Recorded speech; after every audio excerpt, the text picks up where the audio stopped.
Paper leak के मामले को लेकर आज एनएसयूआई के छात्रों के द्वारा जो है विरोध प्रदर्शन किया जा रहा है। अभी हम इस वक्त फिराय लाल के पास में मौजूद है, जहां पर इन्होंने पुतला जलाया है और जिस प्रकार से लगातार ये विरोध प्रदर्शन करते हुए नजर आ रहे हैं, इनका साफ तौर पर यही कहना है कि जिस प्रकार से लगातार एनटीए के द्वारा ये पेपर लीक का मामला आता है तो कहीं ना कहीं डायरेक्ट छात्रों के भविष्य के साथ खिलवाड़ है। जो छात्र एजुकेशन में अपना करोड़ों रुपया फूंक देते हैं, उन छात्रों के भविष्य के साथ खिलवाड़ है। उनके परिवारजनों के उम्मीदों के साथ जो है वो खिलवाड़ है। उम्मीदों पे पानी फिर रहा है। जो 16-16 घंटे पढ़ाई करते हैं, जो मेहनत करते हैं, उनका सपना टूटते हुए नजर आ रहे हैं। आपने देखा होगा कि 3 तारीख के बाद से जिस तरह से लगातार लाखों छात्र, नीट के जितने भी छात्र हैं, वो सड़कों पर नजर आ रहे हैं। पढ़ाई छोड़कर वो विरोध करते हुए नजर आ रहे हैं। तो कहीं ना कहीं सरकार के नाकामियों को उसे दिखाते हुए नजर आ रहे हैं। सरकार के नाकामियों को आईना दिखाने का काम कर रहे हैं। हम सीधे इनसे जुड़ेंगे और बात करने की कोशिश करेंगे। क्या कुछ कहेंगे? देखिए, कहना क्या है, सबके सामने आज देश की जो स्थिति केंद्र सरकार के द्वारा कर दी गई है, खास करके छात्रों के विषय में, चाहे स्कॉलरशिप का मामला हो हमारे राज्य का, चाहे नीट पेपर लीक का मामला हो, ना सरकार हमें छात्रवृत्ति दे रही है ओबीसी छात्रों को और नीट का पेपर कैंसिल करा रही है। उनके बच्चे तो बड़े बड़े यूनिवर्सिटी विदेश में पढ़ते हैं, पर जो गरीब नीचे तबके के लोग हैं, जो कि लाखों लाख फीस भर के डॉक्टर का तैयारी करते हैं, नीट का तैयारी करते हैं, एग्जाम देने के बाद सुनने में आता है कि पेपर लीक हो गया है, एग्जाम को रद्द कर दिया गया। कहीं ना कहीं ये भारत के लिए बहुत ही दुर्भाग्यपूर्ण विषय है कि छात्र 8-8 घंटे 10-10 घंटे पढ़कर मेहनत करते हैं और परीक्षा देने के बाद उन्हें पता चलता है कि क्वेश्चन पेपर लीक था और एग्जाम को रद्द कर दिया गया। अभी मैं हमारे प्रधानमंत्री मोदी से सवाल करता हूं, जब हम सब परीक्षा पे चर्चा करते थे, आज क्यों नहीं कर रहे हैं? लीक परीक्षा पे चर्चा ना मोदी जी की तरफ से कोई ट्वीट हुआ है, न कहीं पोस्ट किया, न कहीं जवाबदेही, ना ही हमारे केंद्र शिक्षा मंत्री धर्मेंद्र प्रधान जी की तरफ से कहीं पर कोई बयान आ रहा है। आखिर छात्र कब तक इन दलालों के हाथों बिकते रहेंगे? शिक्षा को इन्होंने एक बिजनेस का रूप दे दिया है। भारत में शिक्षा नहीं रही, एक बिजनेस का रूप इन लोगों ने दे दिया है। हमारा मांग यही है, जो इस पेपर लीक के पीछे जिनका हाथ है, सख्त कार्रवाई उन्हें मिलना चाहिए और जो एनटीए एजेंसी है इसको बैन कर देना चाहिए, क्योंकि पूर्व में जिस तरह से इसके रहते हुए पेपर लीक हर बार होते आ रही है, हमें आशा है अगर यह फिर से रही तो दोबारा फिर से पेपर लीक होने की संभावना है। एनएसयूआई इस चीज का भारी विरोध करती है और मांग करती है दोषियों को जल्द से जल्द कार्रवाई मिलना चाहिए, कार्रवाई होनी चाहिए दोषियों के ऊपर। सुप्रीम कोर्ट का यह फैसला आया है कि एनटीए को हटा दिया जाएगा, उसकी मान्यता रद्द कर दी जाएगी और लगातार जो है ईडी के द्वारा जांच भी किया जा रहा है। उसमें क्या कहें? फैसले को कैसे देखते हैं? फैसले को हम सराहनीय है, हम सुप्रीम कोर्ट के फैसले को स्वागत करते हैं। अगर उन्होंने ऐसा आश्वासन दिया है, आदेश दिया है कि एनटीए को हम हटा देंगे और उसके ऊपर सीबीआई की जांच हो रही है, हमारा मांग है निष्पक्ष रूप से जांच हो और जो भी दोषी है जल्द से जल्द कार्रवाई और ऐसा दंड मिले।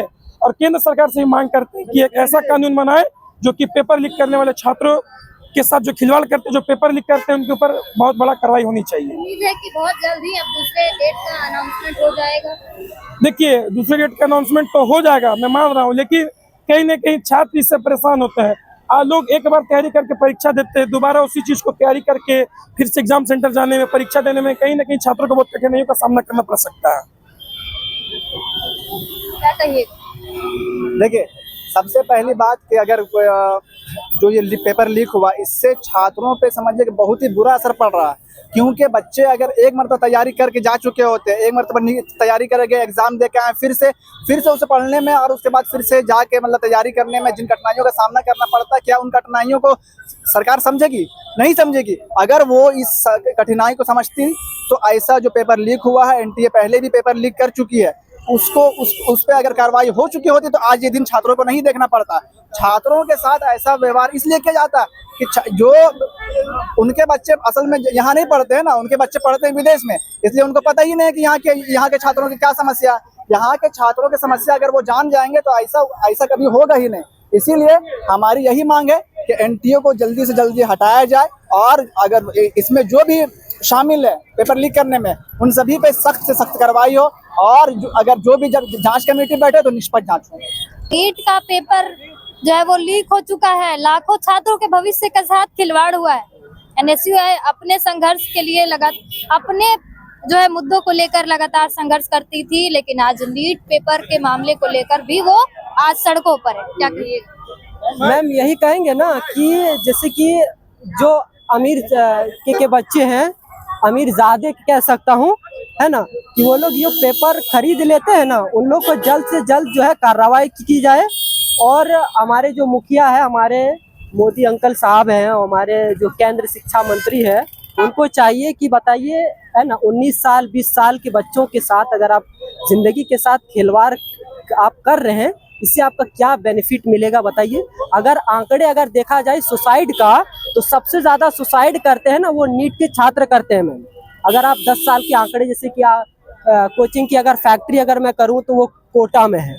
अब वहाँ पे मैंने भी तैयारी 12th में, मेरा भी बायो था, मैंने भी 2 साल तैयारी की थी, बट मैं भी एलन का स्टूडेंट हूँ मैम। वहाँ पे ना मैम लाखों फीस लगती है। अगर हॉस्टल की अगर फी का करूँ ना मैम, तो पर महीना अगर खाने पीने को लेकर के ना 15,000 रुपये लग जाते हैं।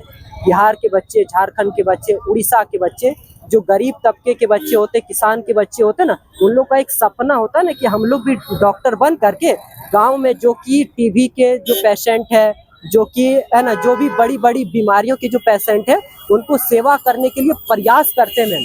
लेकिन फिर भी जो है वो लोग नहीं बन पाते। तो ये सारी चीजें जो अभी जो सिस्टम ऐसा हो गया है, आप अगर 10 रुपए की बिस्किट अगर आप खरीदते हैं ना मैम, वो भी पैक में मिलती है, और इतना सुरक्षा व्यवस्था के साथ। अगर मैंने भी 2022 में एक बार गया था, वहाँ पे बच्चों के जो जेब होते हैं ना मैम, उसको फाड़ देते हैं, जो जूते पहन के नहीं आ सकते हैं। लेकिन वहाँ पे जब पेपर लाते हैं उस पर कोई सुरक्षा नहीं करते हैं। तो ये सब जो चीज़ जरूरी है वो चीज़ तो करते नहीं है, जो चीज़ नहीं जरूरी है वो चीज़ करते हैं सरकार। तो बताइए, और एक एक पेपर जो ये लोग बेच रहे हैं, तो ये गुंडागर्दी नहीं चलेगी। हम लोग जेनजी है, हम लोग पढ़े लिखे हैं, और कह सकता हूँ कि हम लोग के जो भविष्य के साथ खिलवाड़ कर रहे हैं, और किसान के बेटे, जो गरीब तबके के बेटे लोग को आगे नहीं बढ़ने दे रहे, ये ऐसा सिस्टम हम लोग चलने नहीं देंगे। और इसके तहत जो NSUI छात्र संघ के जितने भी कार्यकर्ता, छात्र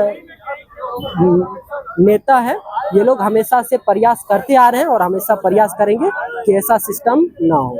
जी, अभी अनाउंसमेंट किया गया है, जो है सुप्रीम कोर्ट के द्वारा भी यह आदेश दिया गया है कि NTA संस्थान की मान्यता को रद्द कर दी जाएगी, और उसके जगह दूसरा संस्थान कोई आएगा जो कि एग्जाम कंडक्ट करवाएगा। और बहुत जल्दी दूसरे तिथि की भी जो अनाउंसमेंट हो जाएगी, उसे कैसे देखते हैं मैम? जैसे कि अगर संस्था चेंज करने से कुछ नहीं होता मैम, ठीक है, तो फिर जो गलती किसकी है? मैम गलती यहाँ पे सिस्टम की भी है, सरकार की भी गलती है। मतलब सरकार को चेंज कर देना चाहिए आप लोगों को मिलके। नहीं, सरकार की भी गलती है कि जैसे कि जो आरोपी होते हैं ना मैम, उनको जो है गमछा, है ना, गले में डाल करके उनको सांसद बनाया जाता है, उनको जो है उनको इज्जत मिलती है। तो ये सारी चीजें सरकार को सोचनी चाहिए। जो आरोपी है उसको सख्त से सख्त जो है कार्रवाई की जाए। जी, तो जो आरोपी होता है उनको 64 लोगों की गिरफ्तारी हुई है, या फिर उससे अधिक भी संख्या बढ़ सकती है जगह जगह पर। तो फिर इसे कैसे देखते हैं? आखिर गिरफ्तारी हुई है तो कहीं ना कहीं एक्शन मोड में तो आ रही है सरकार। गिरफ्तारी जो हुई है ना मैम, ये तो बिल्कुल समझ सकते हैं, लेकिन ये जो मामला हुआ इससे पहले भी तो जो सिस्टम है, जो NTA है, उनको चाहिए कि मान लेते बच्चा एक बार जो है एग्जाम देता है, मान लो 30 किलोमीटर 40 किलोमीटर तक वो लोग जो है ना डिस्टेंस तय करके जाते हैं, फॉर्म भरते हैं। तो यहाँ पे है ना जो जाते हैं मैम बच्चे, फिर जब दोबारा देने जाते तो मायूस हो जाते हैं। इससे उनका जो मानसिक संतुलन भी तो बिगड़ जाता है छात्रों का मैम।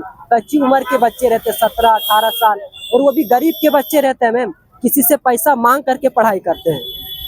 जी, अब आगे क्या करें? मैम आगे यही कहना चाहता हूँ कि जो सिस्टम में ऐसे ऐसे लोग बैठे हुए हैं, इस तरह के लोगों को जो है हटाया जाए। UPSC का मैम पेपर होता है जो कि NTA ये नीट से भी ज्यादा बड़ा वो एग्जाम है, वो क्यों नहीं लीक होता मैम बताइए? ये नीट क्यों होता है लीक? इसके बारे में मैं सिस्टम से या सरकार से पूछना चाहता हूँ। जी, यहाँ पर NSUI के छात्र थे जिन्होंने लगातार विरोध प्रदर्शन किया। इससे पहले भी इनके खुद के भी अपने मुद्दे रहे हैं और ये लगातार संघर्ष करते हुए नजर आते हैं। लेकिन अभी जो इन्होंने बयान दिया है नीट पेपर लीक के मामले को लेकर, इन्होंने साफ तौर पर कहा है कि NTA संस्थान की जितनी गलती है उतनी सरकार की भी गलती है, क्योंकि जब गिरफ्तारी होती है तो उन्हें कड़ी से कड़ी सजा जो है वो कार्रवाई उन पर करने की आवश्यकता है, जो उसे सरकार नहीं कर रही। अब क्या सच्चाई है, क्या इस मामले की जो है वो अब तक जांच होती है, क्योंकि अभी ये जांच के कैटेगरी में आ रहा है। सुप्रीम कोर्ट के आदेश के बाद जो है वो पूरी तरह से जांच जो है वो शुरू हो चुकी है। लेकिन अब देखना यह होगा कि आने वाले वक्त में कब तक अनाउंसमेंट किया जाता है दूसरे डेट का, और कब तक जो अभ्यर्थी हैं जिन्होंने एग्जाम दिया था वो फिर से दोबारा एग्जाम देते हैं। फिलहाल तमाम अपडेट्स के लिए बने रहे हमारे साथ। मैं सुमन कुमारी, देख रहे हो कुलांचल संवाद राज्य।